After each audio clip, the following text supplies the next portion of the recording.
தங்க நகைகளின் மீது ஏற்கனவே 1 விழுக்காடு வரி இருந்த நிலையில் ஜிஎஸ்டியில் 3 விழுக்காடாக உயர்ந்திருப்பது பெண்கள் மத்தியில் அதிர்ச்சியை ஏற்படுத்தியிருக்கிறது.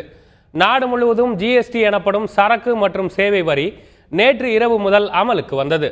இதில் தங்க நகைகள் மீதான வரி உயர்ந்திருப்பது பெண்கள் மத்தியில் அதிர்ச்சியை ஏற்படுத்தியிருக்கிறது. 1 சவரனுக்கு ஏற்கனவே 1 விழுக்காடு வரி என்றிருந்தது. அதன்படி 220 ரூபாய் வரியாக செலுத்தி வந்த நிலையில் தற்போது அது 3 விழுக்காடாக உயர்ந்துள்ளதால் இனி சவரனுக்கு 650 ரூபாய் வரி செலுத்த வேண்டும்.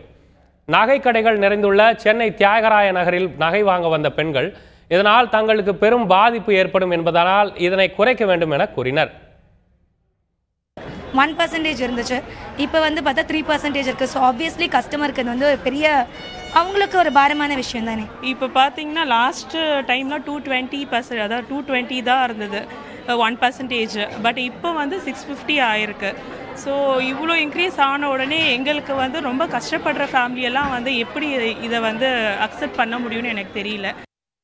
ஜிஎஸ்டி வரி விதிப்பால் நகைகளை வாங்கும் பொதுமக்கள் பாதிக்கப்படுவார்கள் என தங்கம் மற்றும் வைர நகை வியாபாரிகள் சங்க தலைவர் ஜெயந்திலால் ஜலானி தெரிவித்துள்ளார். ஏற்கனவே தங்கத்தின் மீது 1% வாட் வரி இருந்தது. இன்று முதல் ஜிஎஸ்டியாக அறிவிக்கப்பட்டு அதன் மீது 3% வரி விதித்திருக்கிறார்கள்.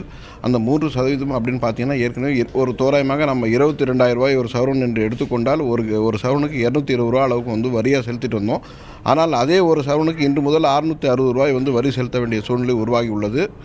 இது பெருமளவில் பாதிக்கக்கூடியது நடுத்தர மக்களை நிச்சயமாக இது பாதிக்கும். காரணம் என்னென்னா, ஒரு சவரனுக்கு கூடுதலாக 440 ரூபாய் அளவுக்கு வரி செலுத்த வேண்டிய சூழ்நிலை. அவங்க அந்த பொருளை மறுபடியும் விற்கும்போது இந்த 440 ரூபா வரவே வராது. இது கைவிட்டு போன காசு தான்.